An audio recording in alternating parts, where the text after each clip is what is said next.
dari sini. Sudah dipengok aja.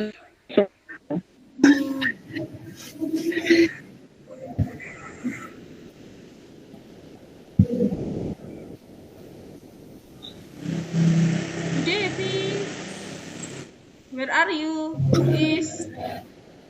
Halo. Suaraku kok menggema. Ruangan karo Bu Ika karo Pak Huda. Wow. Iya. Oke, Bapak Ibu, ini sudah bisa dimulai, nggih?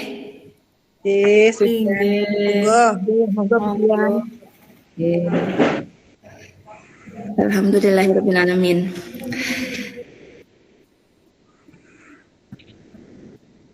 Assalamualaikum warahmatullahi wabarakatuh. Waalaikumsalam warahmatullahi wabarakatuh. Waalaikumsalam warahmatullahi wabarakatuh. Bagaimana kabarnya Bapak Ibu semua di siang hari ini? Alhamdulillah, luar biasa. Alhamdulillah, tetap semangat ya walaupun sudah jam 12 pagi, sudah selesai mengajar, namun alhamdulillah masih Putus toh. Sebentar. oh putus-putus Bu Is. Oke. Gimana untuk yang lain? Suara saya bisa terdengar jelas Bapak Ibu? sangat jelas sekali. Sangat jelas. Kantor Timur terdengar jelas. Oke. Saya lanjutkan. Alhamdulillahirabbil alamin wassalatu wassalamu ala asrofil anbiya'i wal mursalin sayyidina Muhammadin wa ala alihi wa sahbihi ajmain amma ba'du. Rabbi shrahli sadri wa yassirli amri wahlul 'uqdatam min lisani yafqahul qawli. Bapak Ibu yang saya hormati, pertama-tama marilah kita panjatkan puji syukur kehadirat Allah Subhanahu wa taala yang mana pada kesempatan di siang hari ini, alhamdulillah hari ini tidak begitu panas. Alhamdulillah, semoga di kesempatan hari ini yang tidak begitu panas nanti kita bisa berbincang-bincang di grup sharing ini, bisa dari awal sampai akhir ya Bapak Ibu dengan keadaan sehat walafiat. Amin. Yang kedua, sholawat serta salam tetap kita curahkan kepada junjungan kita Baginda Rasulullah SAW yang kita nantikan syafaatnya di yaumul qiyamah nanti. Allahumma amin. Bapak Ibu yang saya hormati, saya mengucapkan banyak terima kasih, bahkan beribu-ribu terima kasih kepada Bapak Ibu semuanya yang walaupun sekarang dalam keadaan lelah, walaupun sekarang dalam keadaan yang mungkin haus dan lapar, tapi alhamdulillah Bapak Ibu sudah menyempatkan diri untuk menghadiri undangan saya di forum virtual ini untuk memenuhi tugas saya di CGP Angkatan 7 di modul 1.4 yaitu tentang budaya positif. Bapak Ibu, langsung saja nggih, saya izin share screen. Ya, Budian, silakan. Izin, kemudian.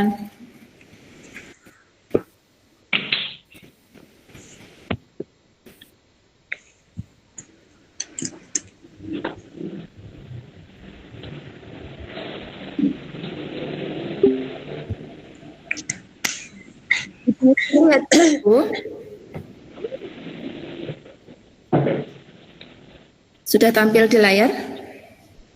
Sudah. Sebentar, saya akan foto dulu. Kurang besar, Budian. Kurang besar. Tampilannya. Bentar, bentar.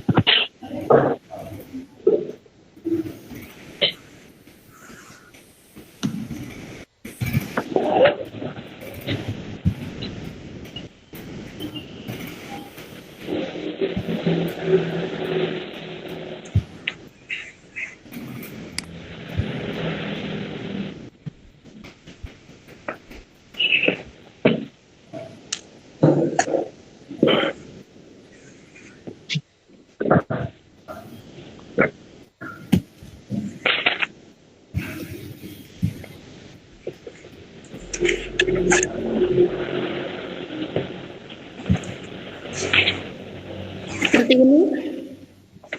Belum besar? Ya, sudah terlihat jelas. Begini, guys. Oke. Ya. Oke. Untuk mempersingkat waktu, Bapak Ibu, tentang budaya positif langsung saja kita bahas bersama, nggih. Saya memang bukan seseorang yang bisa, namun kita sharing bersama-sama di sini, kita diskusikan bersama apakah yang saya sampaikan nanti itu cocok atau tidak dengan panjenengan semua. Mari kita diskusikan secara bersama-sama. Ngoten nggih Bapak Ibu? Nggih. Ya, Siap. siap. Tentang budaya positif.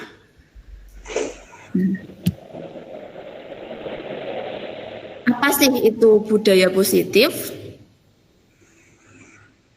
Nah, menurut Ki Hajar Dewantara, sekolah diibaratkan sebagai tanah tempat bercocok tanam, sehingga guru harus mengusahakan sekolah jadi lingkungan yang menyenangkan, menjaga dan melindungi murid dari hal-hal yang tidak baik.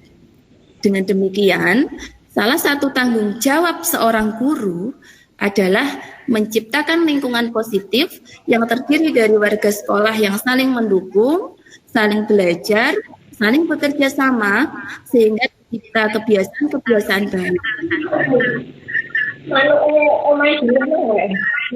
Dari kebiasaan baik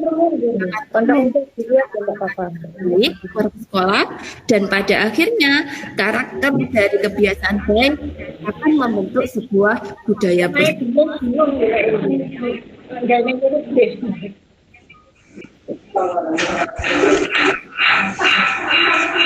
Mohon maaf, Bu Urip, untuk di mute. Nggih. Sampun nggih, Bu Urip. Sampun. Di mute supaya suaranya tidak. Sampun Budi. Teng HP tapi. Nggih, sudah di mute suaranya. Sudah.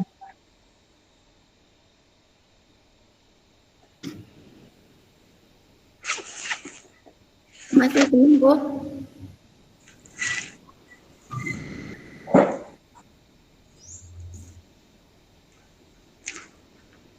Oke, saya lanjutkan.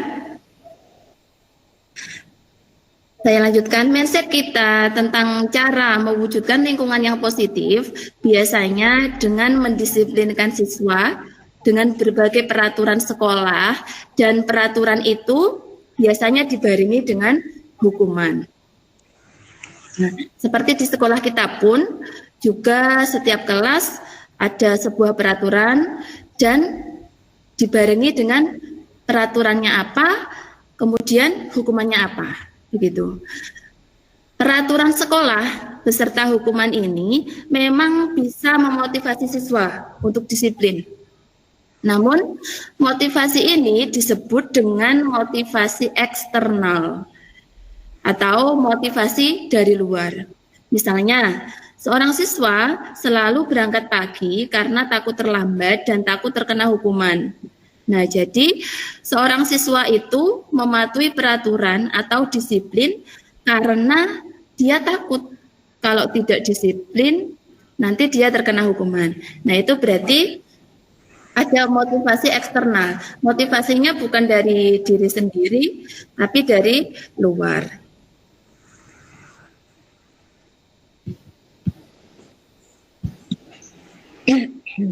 Nah, sebenarnya apa sih itu makna disiplin?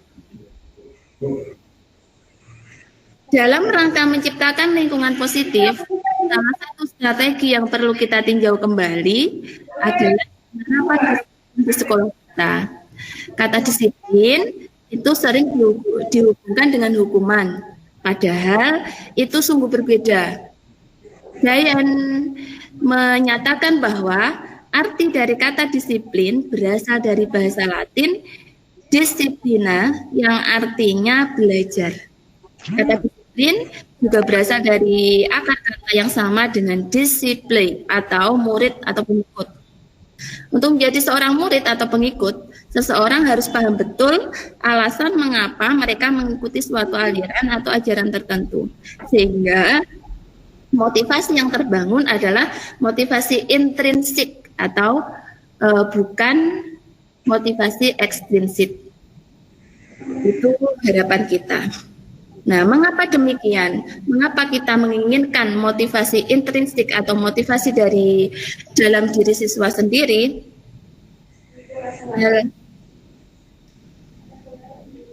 Hal ini didukung dengan teori kontrol, yaitu seorang psikoter dan pendidik William Glasser dalam kontrol teorinya mengatakan bahwa guru dapat mengontrol murid itu sebuah ilusi. Semua penguatan positif, efektif, dan bermanfaat itu juga merupakan ilusi. Kritik dan membuat orang merasa bersalah dapat menguatkan karakter. Itu menurut teori kontrol adalah ilusi. Orang dewasa memiliki hak untuk memaksa. Itu juga merupakan ilusi. Nah,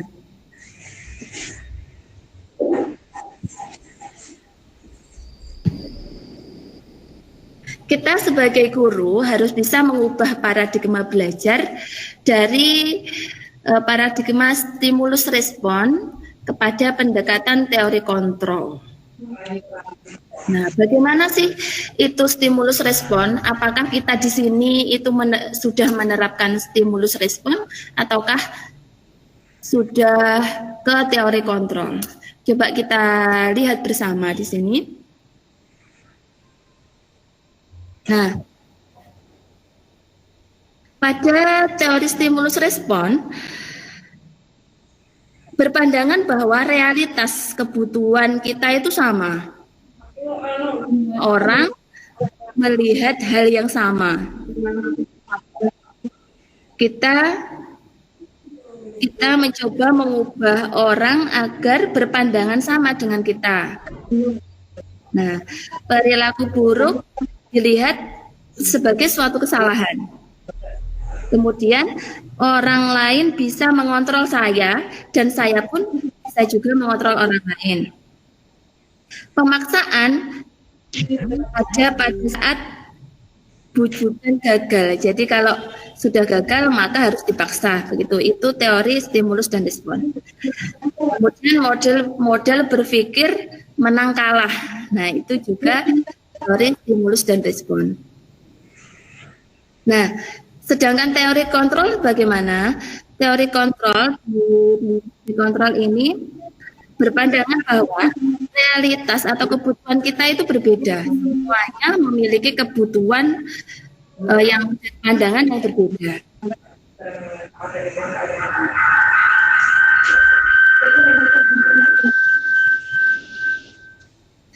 Setiap orang memiliki gambaran berbeda.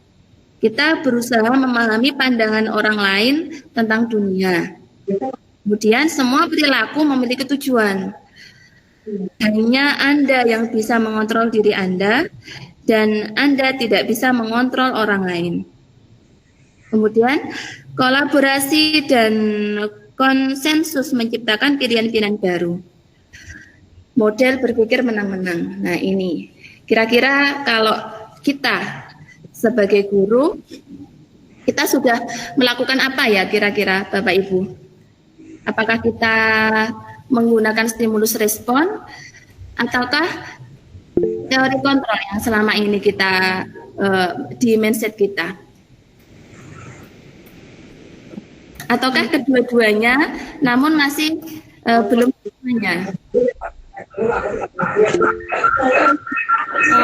Kalau menurut saya memang itu teori kontrol. kebanyakan masih di stimulus respon ya. Tapi selama ini saya sudah mencoba untuk ke teori kontrolnya. Ya, alhamdulillah. Berarti sudah kita sudah bisa meraba diri kita sendiri bahwa itu termasuk teori stimulus respon dan teori kontrol.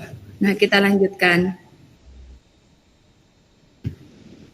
Sebenarnya apa yang diinginkan?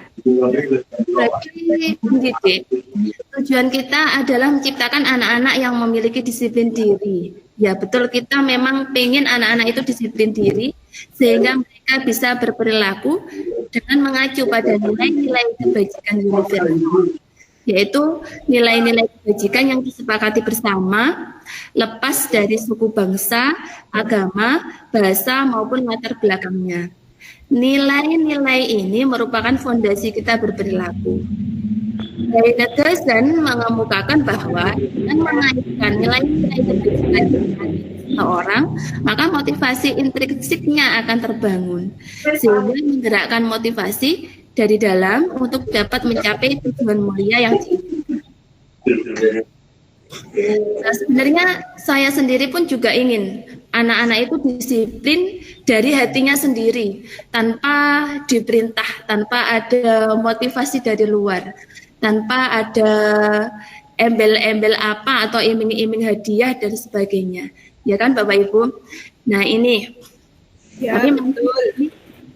memang ini sangat sulit. Ya memang sangat sulit. Tapi ini bisa kita nanti kita sharingkan bersama.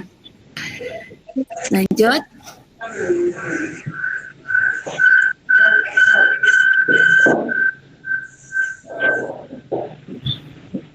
Nah, yang saat ini kita galak-galakkan di kurikulum kita, di kurikulum Merdeka ini adalah profil pelajar Pancasila. Nah, inilah yang menjadi yang menjadi nilai kebajikan kita, yang kita kenalkan ke anak-anak, bahkan diresapi oleh anak-anak bahwa kita punya nilai kebajikan, yaitu beriman, bertakwa kepada Tuhan Yang Maha Esa, dan berakhlak mulia, mandiri, bernalar kritis, berkebinekaan global, gotong royong, dan kreatif. Itu nilai kebajikan yang saat ini itu kita galakkan ke anak-anak. Nah, jadi apapun yang dilakukan anak, kita harus memberikan semangat kepada anak-anak bahwa apa yang kita lakukan itu nilai-nilai yang tercermin pada profil pelajar Pancasila. Yang kita lakukan ini adalah nilai beriman. Yang kita lakukan ini belum menunjukkan bahwa kita beriman, misalnya seperti itu. Apa yang kalian lakukan itu bukan berakhlak mulia. Apa yang kalian lakukan itu belum menuju ke nilai gotong royong. Nah, seperti itu. Ini sebagai nilai kebajikan yang memang harus kita tanamkan di murid-murid kita di saat ini.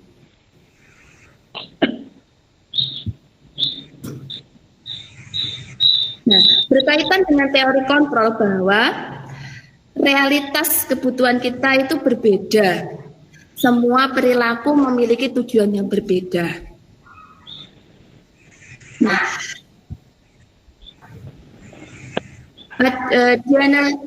Diane Gassen dalam bukunya The Structuring School Discipline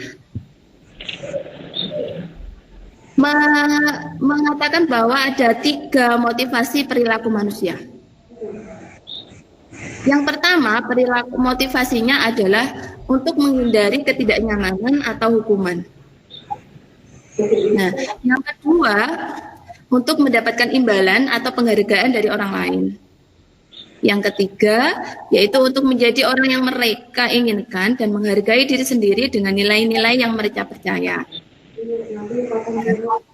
Dari ketiga motivasi ini, menurut panjenengan semua, mana yang kira-kira murid kita yakini? Kira-kira.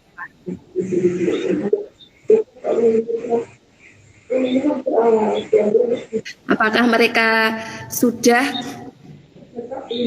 ke poin 3 atau poin 2 ataukah poin 1? Kira-kira kalau murid-murid kita bagaimana ya? Kalau kebanyakan anak-anak yang sekarang ini ada di poin 1 ini Budian, mungkin karena mereka itu disiplin itu karena untuk menghindari ketidaknyamanan atau hukuman. Kan sudah di mindset mereka itu kan sudah itu yang utama.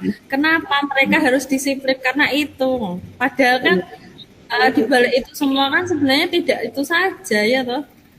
Iya. Ya, kebanyakan memang ini yang banyak di mindset anak-anak itu di poin 1. Nah, di poin 2 juga ada, misalnya di kelas 1 ada ada hadiah teman yang memberikan imbalan atau penghargaan karena mereka disiplin, itu ada ya yang seperti itu. Misalnya nanti kalau ambil aja masuknya kan jam 7, tidak ada yang telat, terus atau mungkin mengerjakan PR itu kan merupakan kewajiban, dan itu mungkin yang mengerjakan PR atau yang mengerjakan lebih dulu dapat imbalan, bukan karena dia istilahnya karena disiplin dari dirinya sendiri, karena motivasi ekstrinsik itu tadi. Ada teman-teman yang memberikan imbalan. Ada Bu di kelas 1 ya? Bukan, Bu Atma. Pernah. Ada ya? Tidak pernah saya. Tidak pernah. Ya. Yang pakai bintang itu tidak terjadi di sekolah kita ya. Untuk mendisiplinkan anak, saya harapkan tidak ada poin 2 itu untuk mendapat imbalan atau penghargaan dari orang lain. Jadi kalau mereka disiplin, betul-betul itu karena motivasi intrinsik dari dalam dirinya sendiri, dan itu perlu nanti pembiasaan yang bisa mengarah agar anak-anak itu mempunyai motivasi intrinsik bahwa hal itu harus saya lakukan, bukan karena imbalan ataupun takut dengan hukuman. Jadi saya harapkan kalau untuk yang nomor 1 ya enggak apa-apa lah, sekarang misalnya kita berikan hukuman yang ringan, misalnya yang tidak menyakiti, itu enggak apa-apa lah. Tapi tidak untuk semua kita berikan hukuman untuk jenis-jenis pelanggaran disiplin. Tapi untuk yang poin 2, saya berharap kepada teman-teman di sini untuk tidak memberikan imbalan kepada anak-anak. Kalau penghargaan misalnya berupa pujian atau apa, itu ya enggak lah, seperti itu. Iya Bu Ani, saya setuju. Mungkin dari pendapat saya tadi bukan untuk yang nomor 1 itu bukan saya melakukan seperti itu bukan. Mindset anak-anak yang saya katakan tadi mungkin itu untuk nomor 1 itu mindset anak-anak. Kalau pada prakteknya saya tidak pernah memberikan hukuman atau apa, itu kan tidak pernah. Hanya mindsetnya anak-anak itu saya itu harus disiplin karena ada itu. Padahal kan kita sebagai guru sekarang tidak pernah kita memberi hukuman dan lain-lain, tapi sudah ada di mindset mereka. Padahal kita kan tujuannya disiplin bukan untuk itu.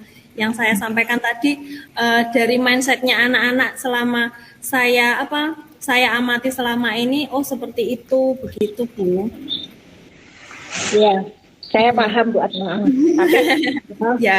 Tapi bukan untuk menjustis pendapatnya penjenengan, tapi saya memberikan pandangan kepada teman-teman semua bahwa kalau seandainya ini kan ada 3 yang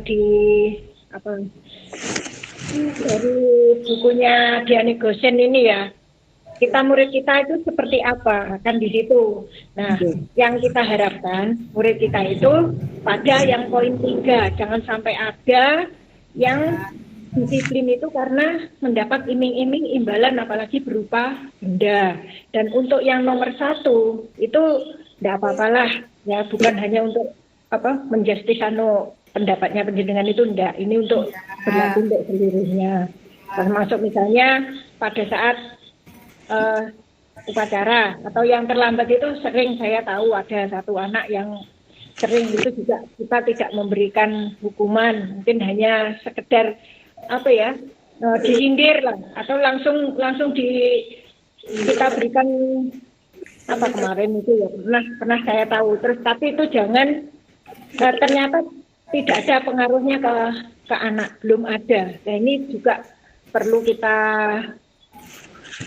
istilahnya ke orang tua, bagaimana kita sama-sama agar tujuan kita terhadap pembiasaan anak menjadi baik, menjadi disiplin. Intinya kedisiplin itu tadi, itu bisa sama-sama kita laksanakan seperti itu. Bukan untuk semuanya saja ya, termasuk mungkin Bapak Ibu gurunya. Kalau kita sudah sepakat ada kesepakatan tentang seragam atau apa, itu kita juga ke sana yang kita disiplin. Harinya ini juga seragamnya seperti ini, kita juga ikuti seperti itu. Itu terhadap diri kita yang mungkin bisa menjadi contoh teladan tanpa memberikan hukuman, tanpa memberikan imbalan disiplinan kepada anak-anak. Jadi disiplin itu bisa dimulai dari diri kita sendiri. Motivasi intrinsik dari Bapak Ibu guru, kemudian pembiasaan itu kita tularkan kepada anak-anak, sehingga tanpa hukuman, tanpa imbalan mereka akan mempunyai kebiasaan-kebiasaan positif yang nantinya akan membentuk karakter yang mana akan menuju ke profil pelajar Pancasila yang diinginkan. Ngaten kemudian dan teman-teman semuanya. Itu dari saya. Yang lainnya mungkin ada pendapat. Oke. Siap. Terima kasih Bu Yani, terima kasih. Oke. Seperti itu yang sebenarnya ini yang kita inginkan sama dengan yang diinginkan Bu Yani. Sebenarnya yang ingin sekali kita kuatkan ke anak-anak ya memang di poin 3 ini. Saya lanjutkan nggih. Nggih, monggo Bu Dian. Saya lanjutkan.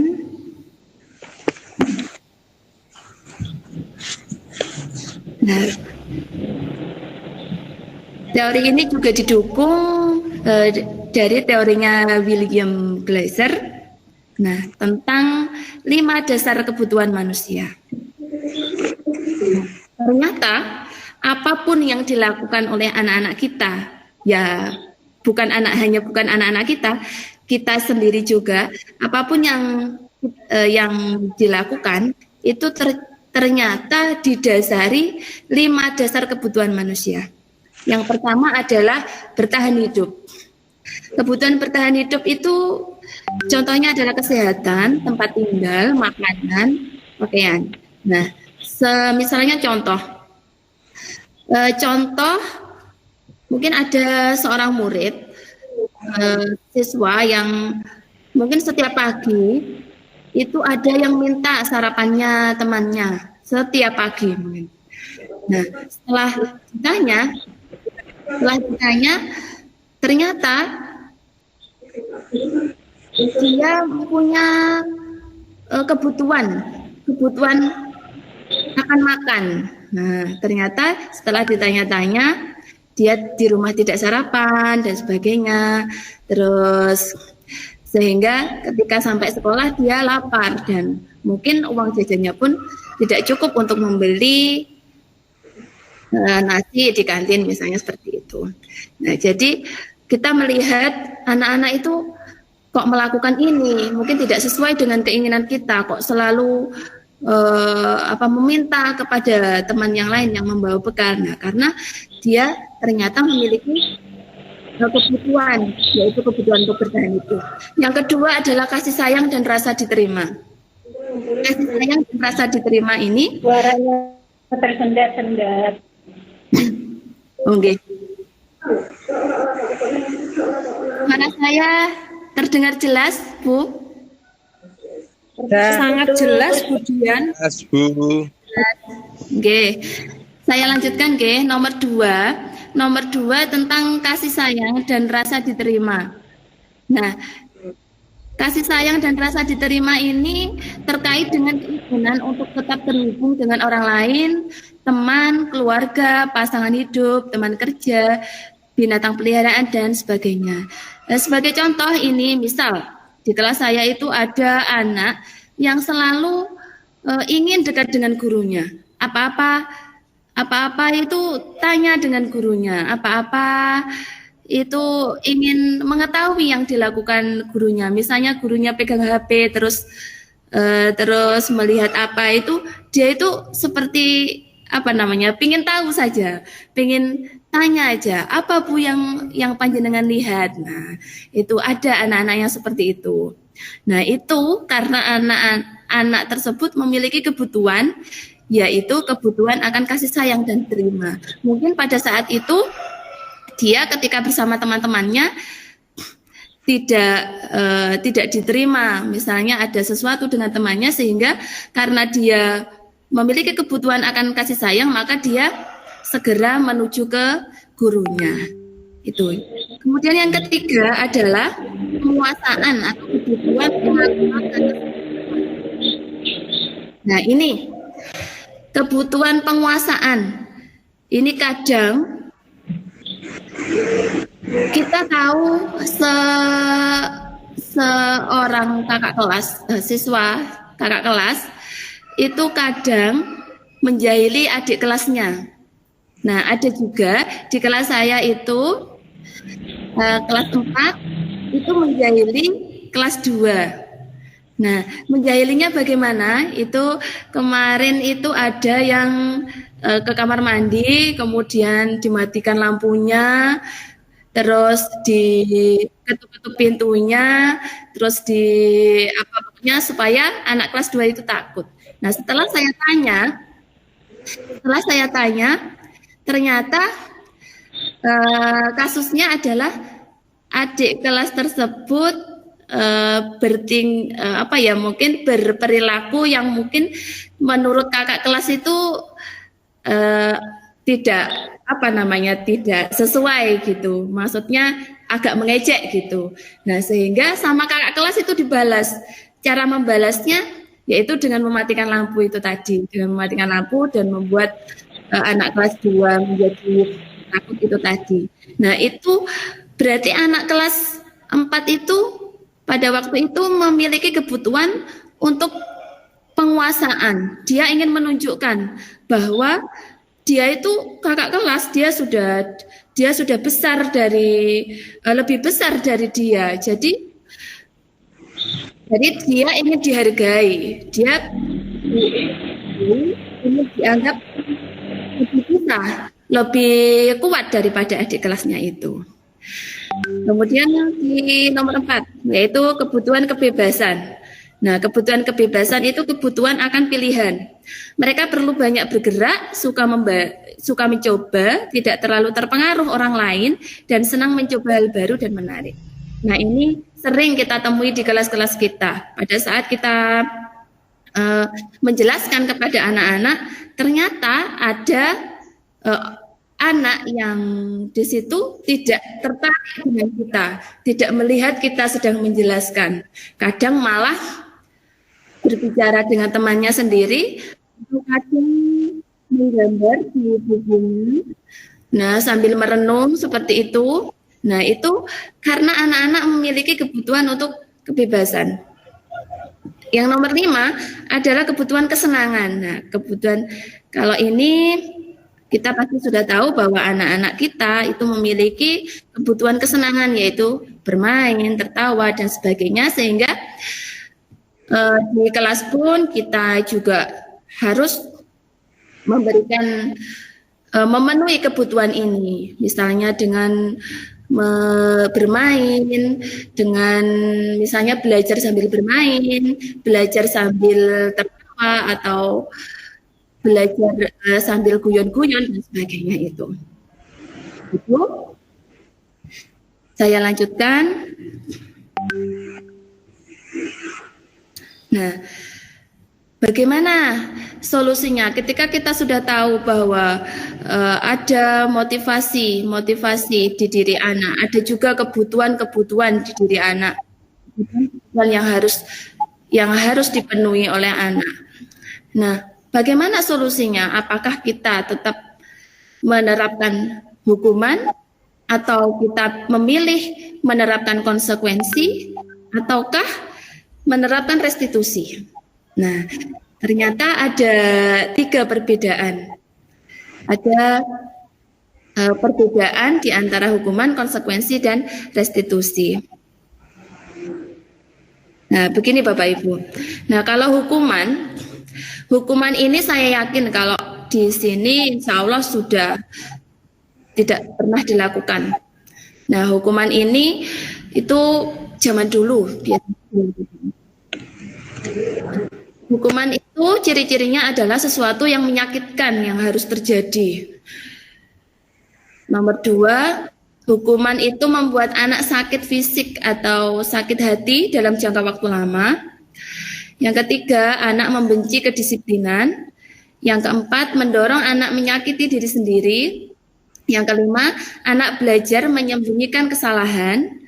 Dan keenam, anak marah, merasa bersalah, dipermalukan, merasa tak dihargai. Nah, ini adalah hukuman. Dulu saya juga pernah merasakan dihukum oleh guru saya. Nah, pada waktu itu saya sedang dijelaskan oleh guru saya, kemudian ya namanya anak-anak, dulu saya ya seperti tidak mendengarkan, tidak memperhatikan, malah ngobrol dengan temannya, dan ternyata pas waktu itu langsung dipanggil oleh guru saya diminta untuk menutup pintu, dan menutup pintunya itu dari luar. Nah, jadi di situ ketika saya menutup pintu dari luar, kemudian saya tetap berdiri di luar kelas. Nah, itu yang saya alami di situ. Saya itu merasa malu, merasa bersalah, merasa sangat malu. Bahkan teman-teman kelas yang lainnya, teman-teman yang lainnya itu memandangi saya kenapa berdiri di situ dan mentertawakan saya. Nah, saya akhirnya menjadi malu. Nah, itu dari SMP sampai sekarang itu masih teringat jelas di benak saya bahwa pada saat itu saya dihukum dan sebagainya itu masih terlihat. Jadi hukuman itu adalah sesuatu yang spontan dilakukan, tidak ada berbincang-bincang dulu atau tidak ada peraturan dulu, langsung saja kamu harus lari, kamu harus begini. Nah itu akan sangat menyakitkan bagi diri anak. Yang kedua adalah konsekuensi. Nah, konsekuensi ini lebih baik daripada hukuman. Konsekuensi yang pertama adalah sesuatu yang harus terjadi. Nah, konsekuensi ini biasanya dilakukan dengan bermusyawarah dulu. Jadi biasanya di awal semester itu membuat suatu peraturan kelas. Nah, peraturan kelas itu kemudian di sampingnya ada konsekuensinya. Misalnya tidak mengerjakan PR, konsekuensinya berarti mengerjakan PR saat istirahat. Nah, itu konsekuensi. Kemudian tidak membuang sampah di tempatnya. Berarti konsekuensinya adalah menyapu atau membantu piket. Nah, itu disebut konsekuensi. Nah, konsekuensi ini biasanya dilakukan secara musyawarah, disepakati bersama di awal. Nah, Dari konsekuensi ini membuat anak merasa tidak nyaman dalam waktu pendek. Ya, pada waktu saat haknya dia istirahat, tapi ternyata dia tidak bisa istirahat karena harus mengerjakan PR. Nah, itu pada saat itu saja dalam jangka waktu pendek itu saja dia merasa tidak nyaman. Kemudian anak menghargai disiplin. Anak tetap menghargai disiplin karena itu adalah sebuah kesepakatan bersama, maka anak juga harus menghargai kesepakatan bersama itu. Kemudian mendorong anak agar mudah menyesuaikan diri. Yang kelima, anak belajar mematuhi peraturan.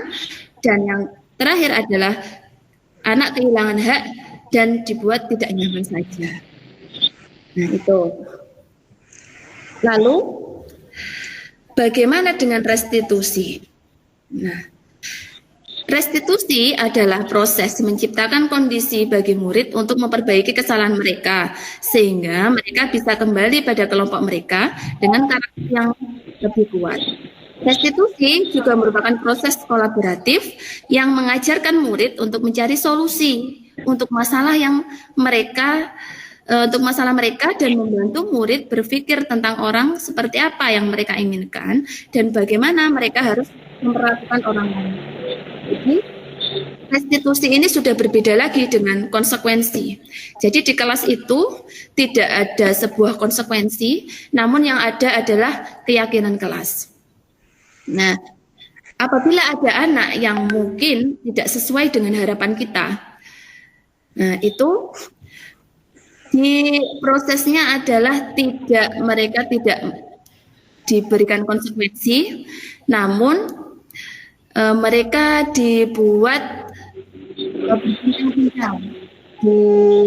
bisa berbincang-bincang dengan gurunya, yaitu berkolaborasi, memberikan pemahaman kepada murid dan meminta murid untuk menyelesaikan atau memberikan solusi dari apa yang masalah yang terjadi itu. Kalau sekarang kejadiannya seperti ini, apa menurut pendapat kamu yang harus kamu lakukan supaya di kedepannya lebih baik lagi? Itu. Di restitusi ini nanti kembali lagi kita tunjukkan kepada keyakinan kelas dan nilai-nilai kebajikan yang tadi, kebajikan profil pelajar Pancasila tadi, kita tunjukkan lagi, kita ingatkan lagi, sehingga anak-anak bisa mencari solusi dari permasalahan yang telah terjadi. Nah, intinya anak-anak dibuat sadar, dibuat untuk mencari solusi dari masalahnya sendiri. Begitu.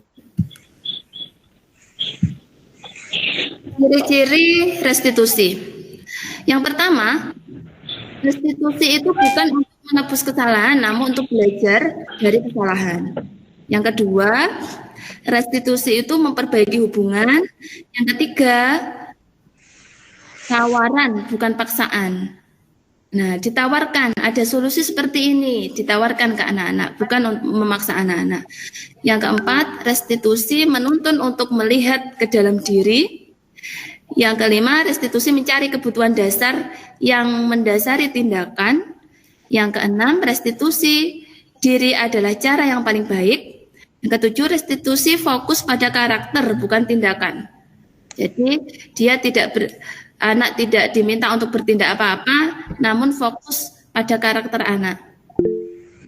Yang nomor 8 adalah restitusi fokus pada solusi.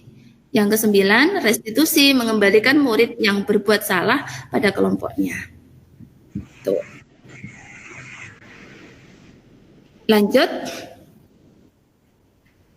Lanjut tentang posisi kontrol. Kita sebagai guru memiliki 5 posisi kontrol, Bapak Ibu. Nah, posisi kita di mana sekarang? Kita lihat. Kurang jelas Budian gambarnya, tampilannya. Blur ya? Ya. Oke. Terus kecil-kecil tidak terbaca. Iya, mohon maaf. Kalau di sini masih terlihat. Gimana ya? Yes. Mungkin saya bacakan saja nggih, Bu, Bapak Ibu. Nggih, siap. Oke. 5 posisi kontrol yang bisa kita lakukan. Nah, tapi ini kita nanti seperti apa, di posisi mana kita saat ini? Yang pertama, seorang guru itu memiliki, yang pertama bisa menjadi penghukum. Nah, di posisi penghukum ini, cirinya adalah guru menghardik, membujuk-bujuk, bukan,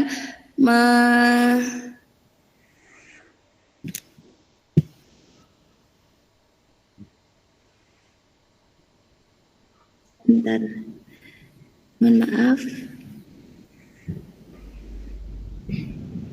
Nah, biasanya guru berkata,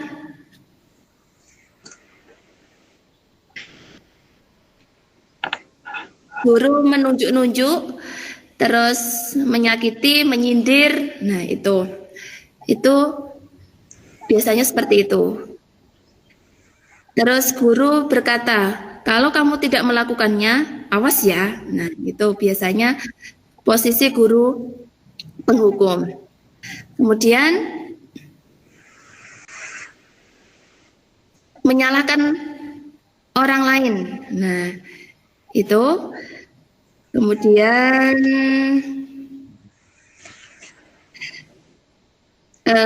karena guru itu suka menghukum, suka marah-marah, suka menghardik, maka misalnya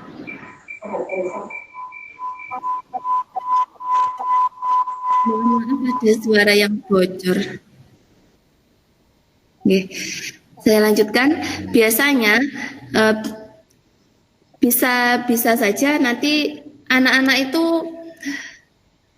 mengatakan begini, biarkan saja, nanti juga marah-marah lagi. Nah, seperti terbiasa, anak-anak menjadi terbiasa. Dan dampaknya pada murid itu biasanya menganggap gurunya itu ya punya karakter seperti itu, sudah tidak takut lagi. Dan bahkan anak-anak juga mengulangi kesalahannya. Kemudian posisi yang kedua, tadi posisi penghukum. Sekarang posisi yang kedua. Posisi yang kedua adalah seorang guru itu bisa menjadi seorang pembuat orang merasa bersalah. Membuat orang merasa bersalah. Nah, biasanya guru yang seperti ini, guru yang membuat orang merasa bersalah, itu biasanya berceramah dan mengatakan seharusnya, nah, kemudian ibu kecewa dengan kamu, ibu sangat kecewa dengan kamu.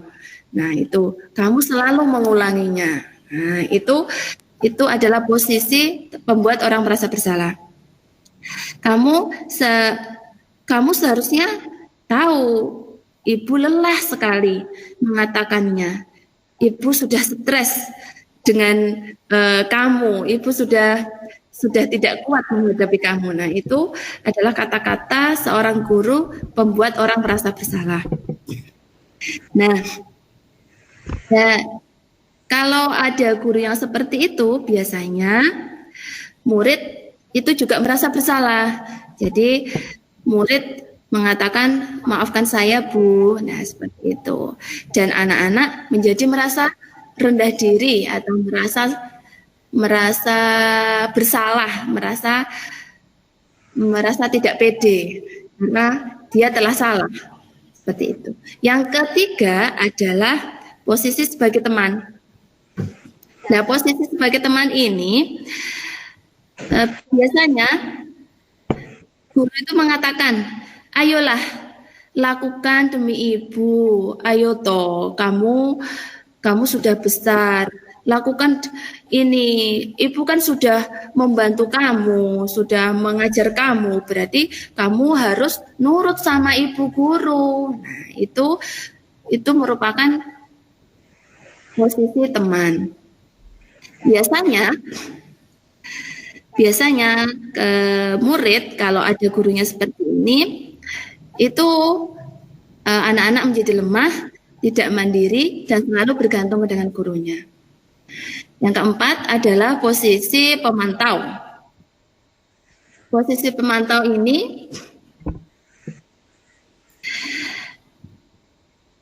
guru biasanya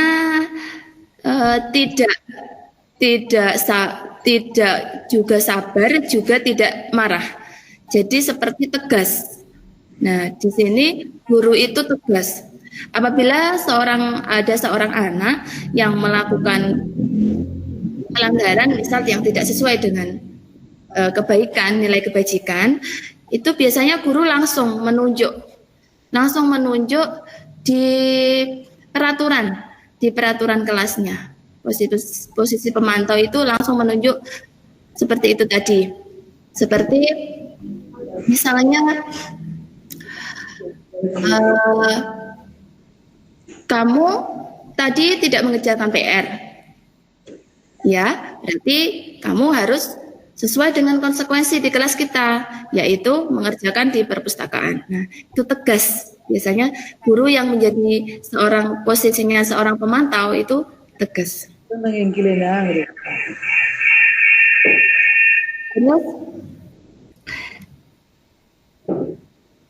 Nah, guru yang seperti ini biasanya selalu itu. Jadi selain dia memberikan konsekuensi tadi, dan beliau juga memberikan sebuah penghargaan.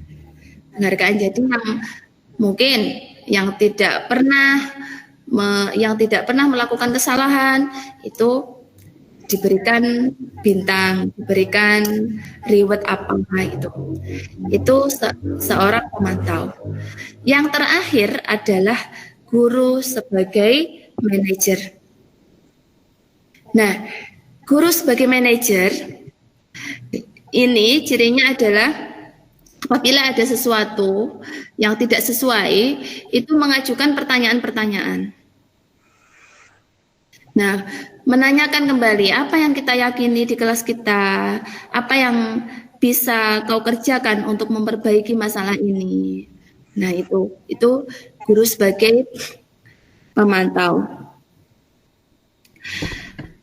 Bagaimana caranya saya bisa memperbaiki keadaan? Nah, mengevaluasi diri, bagaimana cara memperbaiki diri. Nah, itu adalah ciri guru sebagai manajer.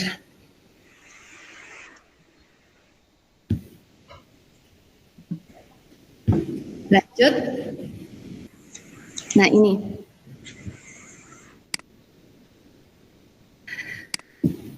Dihukum oleh penghargaan.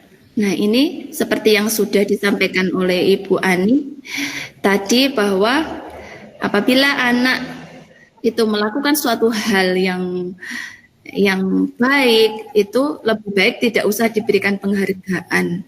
Jadi anak harus muncul dari intrinsiknya sendiri, muncul dari dirinya sendiri bahwa yang dilakukan itu adalah benar.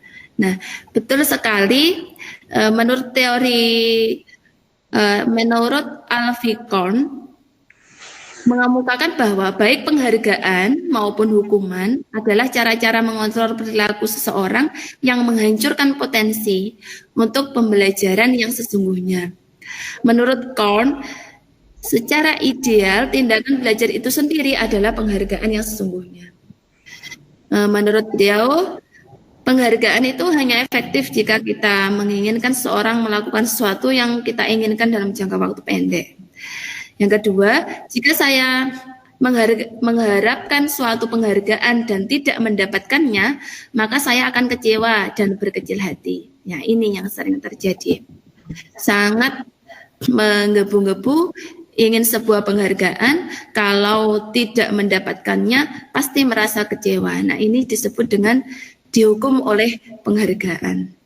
Yang ketiga adalah penghargaan menciptakan persaingan di dalam kelas. Nah, ini. Dan persaingan menciptakan kecemasan. Pasti kalau di kelas itu ada sebuah penghargaan, itu anak-anak berebut, bersaing. Bagaimana saya harus bisa menjadi nomor 1. Nah, bagaimana saya harus bisa mengalahkan dia. Nah, misalnya yang ranking 1 nanti mengatakan dia selalu berpikiran, selalu cemas, mengatakan bagaimana saya harus tetap jadi nomor 1. Nah, terus yang ranking 2 mengatakan aku harus menjadi nomor 1. Aku harus bisa mengalahkan dia. Nah, itu. Seperti itu. Nah, lanjut. Tentang segitiga restitusi. Nah, ini diharapkan Bapak Ibu semuanya yang dilakukan di sekolah ini adalah dengan restitusi tadi. Nah, ini adalah tahapan-tahapan dalam segitiga restitusi. Yang pertama, tahapan pertama adalah menstabilkan identitas. Nah, bagaimana sih menstabilkan identitas itu? Jika ada suatu permasalahan, kita dudukkan anaknya, kemudian kita bisa ngobrol-ngobrol dengan anaknya. Menstabilkan identitas itu seperti itu di poin-poin, ada beberapa poin, itu contoh kata-kata menstabilkan identitas. Yang pertama adalah berbuat salah itu tidak apa-apa. Tidak ada manusia yang sempurna, ada kata-kata itu. Saya juga pernah melakukan kesalahan seperti itu. Kita bisa menyelesaikan ini. Bapak Ibu tidak tertarik mencari siapa yang salah, tapi Bapak Ibu ingin mencari solusi dari permasalahan ini. Kemudian kamu berhak merasa begitu. Apakah kamu sedang menjadi teman yang baik buat dirimu sendiri? Itu menstabilkan identitas. Yang pertama dilakukan guru adalah menstabilkan identitas tersebut. Kemudian tahapan yang kedua adalah validasi tindakan yang salah. Nah, contoh kata-katanya adalah, padahal kamu bisa melakukan yang lebih buruk dari ini ya. Kamu pasti punya alasan mengapa melakukan itu. Kamu patut bangga pada dirimu sendiri karena kamu telah melindungi sesuatu yang penting buatmu. Nah, terus kamu boleh mempertahankan sikap itu, tapi kamu harus menambah sikap yang baru. Nah, seperti itu, validasi identitas. Terakhir adalah tahap menanyakan keyakinan. Nah, setelah ini menstabilkan identitas, terus validasi tindakan. Nah, baru yang terakhir nanti kita menanyakan keyakinan. Apa yang selama ini kita yakini? Apa yang kita percayai sebagai kelas atau keluarga? Apa nilai-nilai umum yang kita telah sepakati bersama? Apa bayangan kita tentang kelas yang ideal? Kamu mau jadi orang yang seperti apa? Nah, kita kembalikan lagi ke keyakinan kelas. Seperti itu. Lanjut, contoh keyakinan kelas. Nah, ini contoh keyakinan kelas seperti ini. Lebih simpel Bapak Ibu.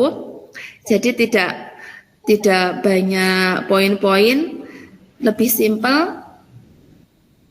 Kami guru dan murid yang saling menyayangi. Kami murid yang sangat belajar, yang semangat belajar. Kami murid yang peduli dengan teman-teman. Nah, itu. Nah, ini saya contohkan di kelas saya. Nah, pada saat membuat keyakinan kelas. Nah, di sini kita buat keyakinan kelas itu bersama-sama. Semua anak mengusulkan dan yang disepakati bersama semuanya Itu nanti yang dibuat keyakinan kelas. Nah, seperti ini. Musyawarah dalam membuat keyakinan kelas. Seperti di foto ini. Nah, ini bisa terbaca Bapak Ibu?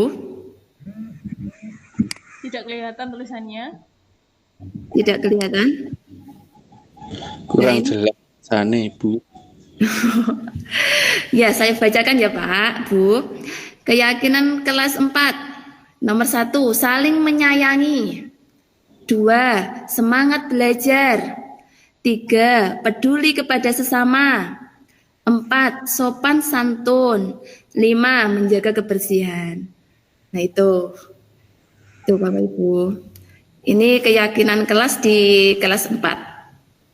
Nah, tidak ada konsekuensi, tidak ada peraturan, dan hanya ada keyakinan kelas. Seperti itu.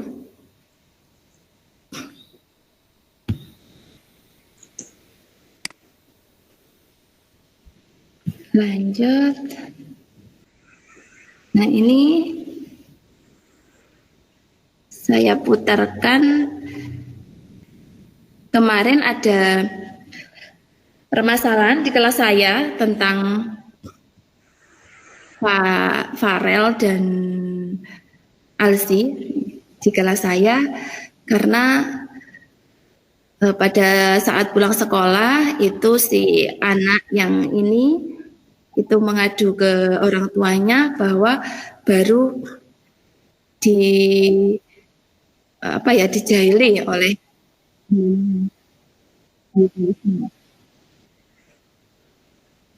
saya putar seperti ini. Kemarin itu saya bermain karet dan tidak sengaja mengenai kepalanya atau matanya Arsy, dan saya sudah meminta maaf untuk kepada Arsy, tapi Arsynya tidak terima dan malah mendorongkan meja kursi ke meja saya. Benar seperti itu sih? Ya. Nah, Budian tahu kamu melakukan itu sih karena kamu membela diri kamu. Betul. Tidak apa-apa, memang kamu punya harga diri, kamu membela diri kamu. Nah, tapi apakah sikap yang seperti itu bisa dibuat yang lebih baik lagi? Bisa. Contohnya bagaimana sih?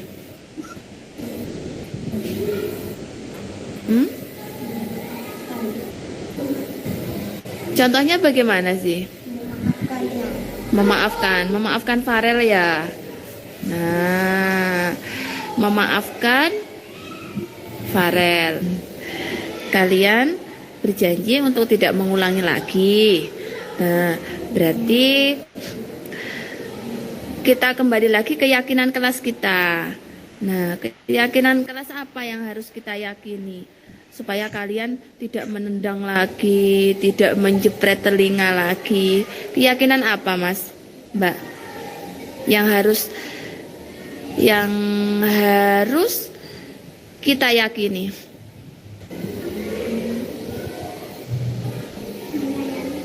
Menyayangi teman, saling menyayangi ya. Nah, kita punya keyakinan kelas saling menyayangi. Oke, terima kasih. Begitu Bapak Ibu. Nih. Oke, mungkin cukup yang bisa saya sampaikan. Monggo Bapak Ibu yang mungkin ada tanggapan atau mungkin ada pertanyaan, saya persilahkan. Kalau nanti saya bisa menjawab, saya jawab.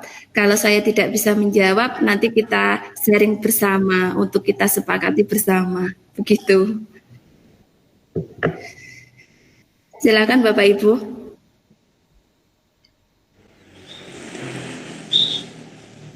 Monggo Bapak Ibu. Luar biasa. Monggo Bu Lisa. Nggih, monggo mungkin ada yang mau disaringkan nggih. Ini buat saya sebagai sebuah pengalaman baru apa itu tentang restitusi ya. Kalau sebelumnya kita memahami tentang adanya konsekuensi yang harus diterima ketika seseorang itu berbuat salah, kita mempelajari bahwa kita itu mengajarkan untuk kalau berbuat salah ya memang ada resikonya gitu. Bahkan terkadang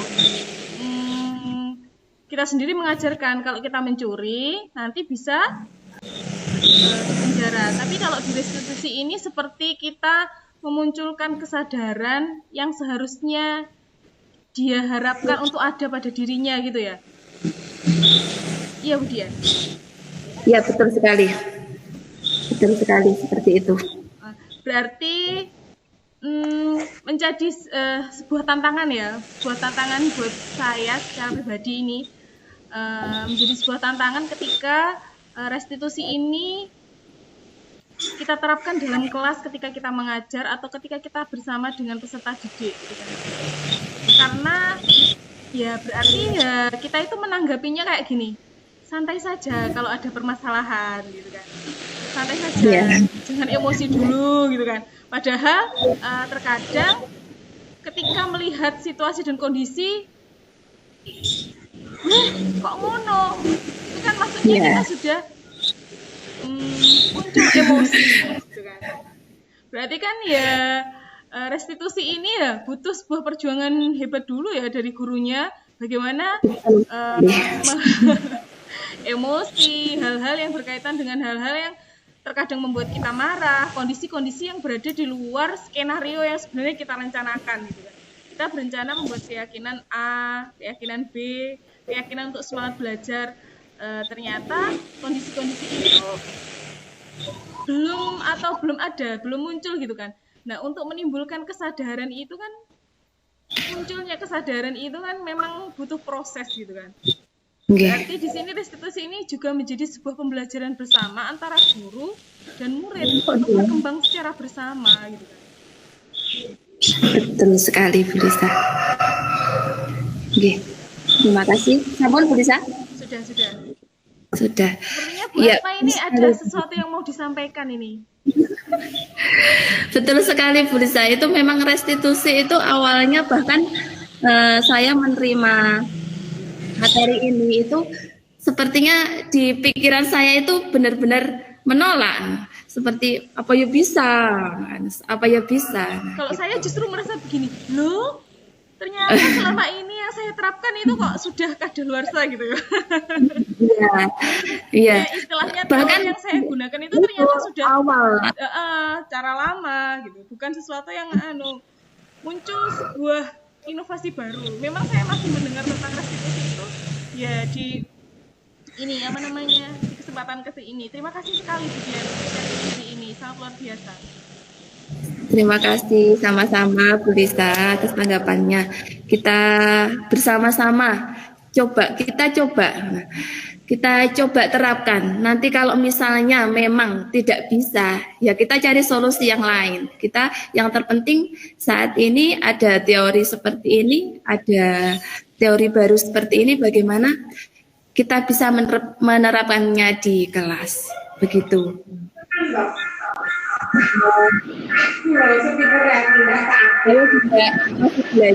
Saya pun juga masih belajar untuk menerapkannya, dan masih juga satu kasus itu saya menerapkannya, satu kasus di Farel dan Alfi itu tadi. Mungkin apakah benar dengan cara seperti itu mereka memang benar-benar tidak mengulangi lagi. Nah itu ya, kita lihat saja nanti bagaimana keadaannya, begitu. Oke, selanjutnya Bu Atma, monggo Bu Atma. Iya, terima kasih Bu Dian atas kesempatannya.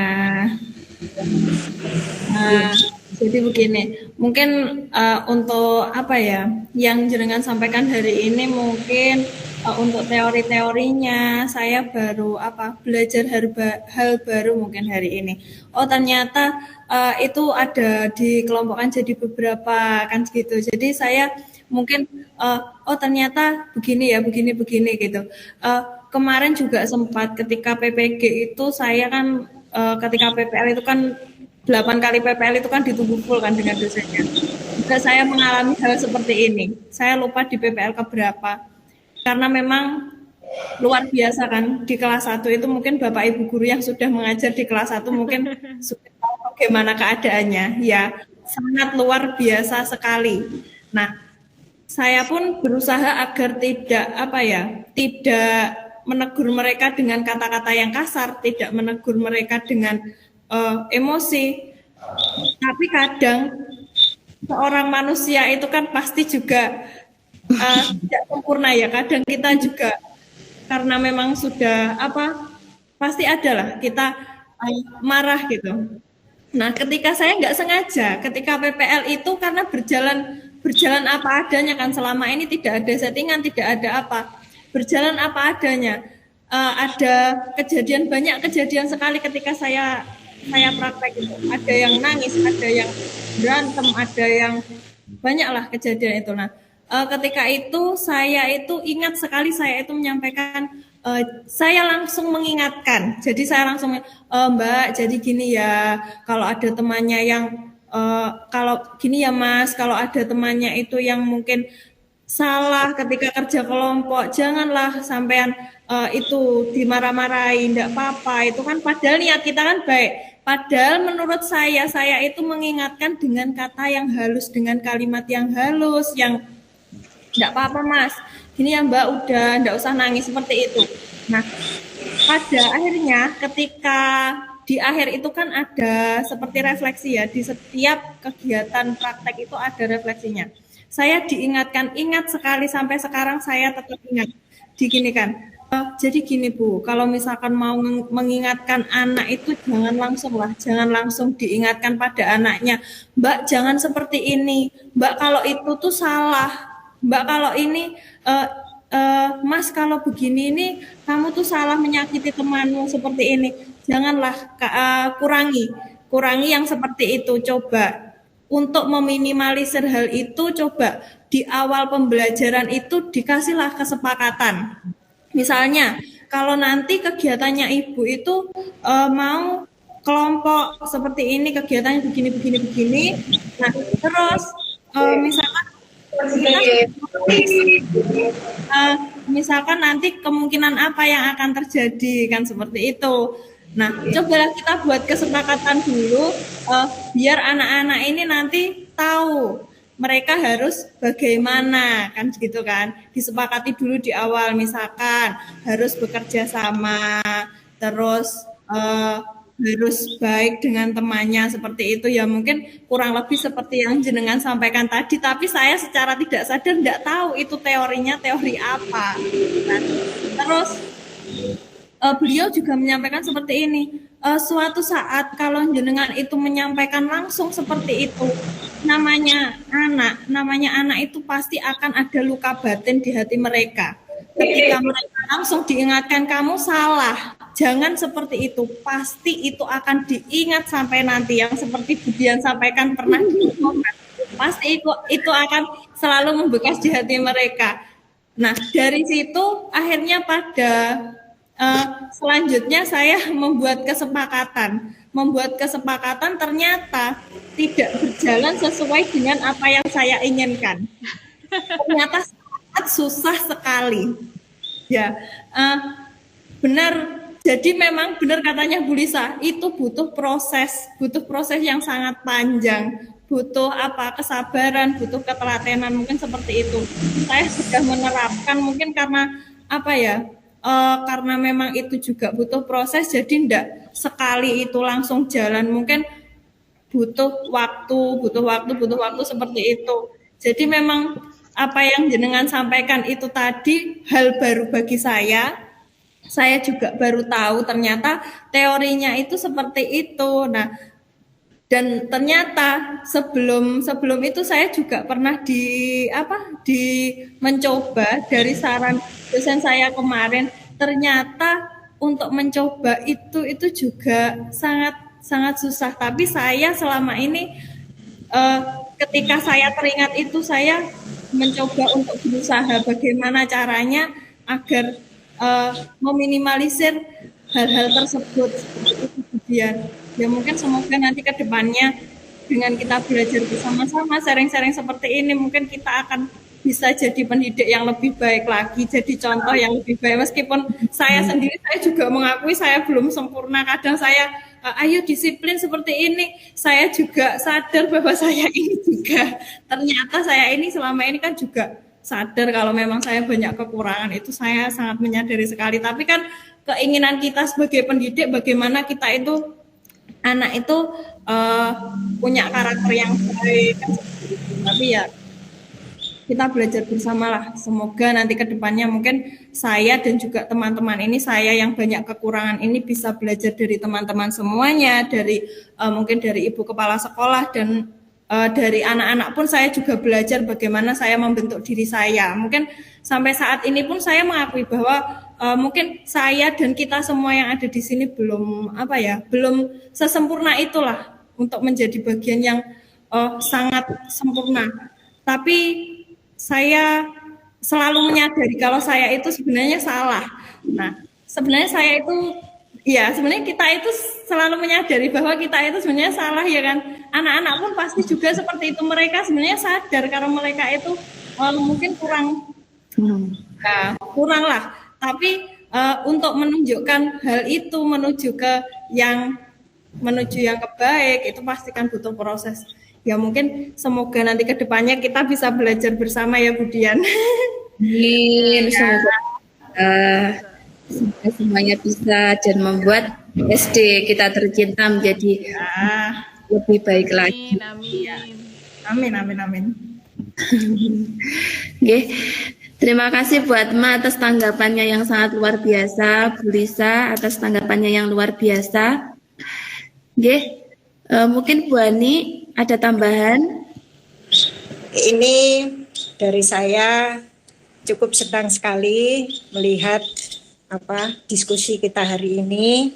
Ternyata apa yang Budian paparkan itu adalah sesuatu hal yang sebenarnya itu sudah kita laksanakan, hanya saja menurut teori-teori akhirnya ilmu kita bertambah. Dan saya berharap seperti yang Panjenengan sampaikan di awal tadi, bahwa untuk menciptakan sekolah kita itu adalah tempat untuk bercocok tanam, itu menurut Ki Hajar Dewantara. Dan itulah yang harus kita pedomani lingkungan sekolah kita. Nanti kita buat seperti apa dengan menciptakan lingkungan yang positif, di mana dari saling sharing, kemudian saling belajar, saling bekerja sama, sehingga tercipta kebiasaan-kebiasaan yang baik, yang itu akan membawa sekolah kita tetap menjadi sekolah yang paling diminati. Demikian dari saya, dan saya ucapkan terima kasih kepada Budian. Semoga yang Panjenengan sharingkan hari ini itu nanti akan membawa teman-teman kita membuka pandangan baru, dan akan tetap kita sebagai guru juga sebagai pembelajar sepanjang hayat itu harus kita laksanakan. Demikian dari saya, Budian. Monggo kalau teman-teman yang lain mau menambahkan. Oke. Terima kasih Bu Ani selaku kepala sekolah atas dukungan kepada saya, dukungan kepada kami semua untuk membuat SD kita menjadi lebih baik lagi, membuat sekolah kita memiliki budaya yang positif, dan pastinya membuat sekolah kita menjadi lebih diminati dan nah, mungkin ada teman-teman yang lain satu lagi atau mungkin cukup.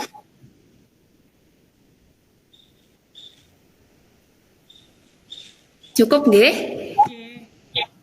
Cukup. Nah, alhamdulillah teman-teman semuanya, terima kasih. Terima kasih. Pokoknya tidak ada kata lain selain terima kasih. Karena jika tidak ada Bapak Ibu guru semuanya, jika tidak ada bantuan, tidak ada kehadiran Bapak Ibu semuanya, maka rencana sharing saya ini pasti tidak akan terwujud. Terima kasih untuk semuanya. Terima kasih. Saya akhiri, apabila ada salah-salah kata di saya, apabila ada kekurangan dari saya dalam menyampaikan presentasi ini, karena manusia adalah tempatnya khilaf, tempatnya salah, dan saya juga masih belajar, maka saya mohon maaf yang sebesar-besarnya kepada Bapak Ibu guru semuanya. Sama-sama Bu Dian. Dan sebelum kita tutup, monggo kita foto bersama deh. Dibuka semua.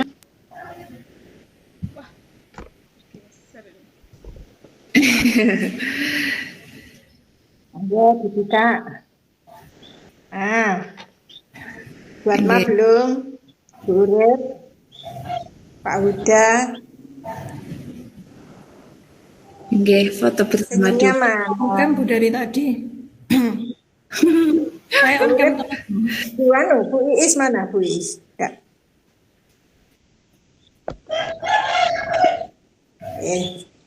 Monggo diabadikan sendiri-sendiri. Oke, terima kasih Bapak Ibu.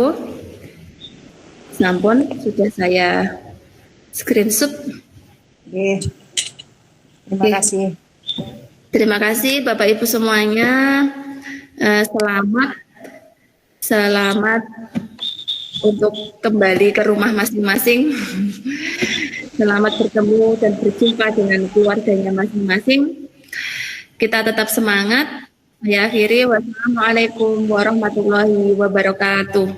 Waalaikumsalam warahmatullahi wabarakatuh. Terima kasih semuanya.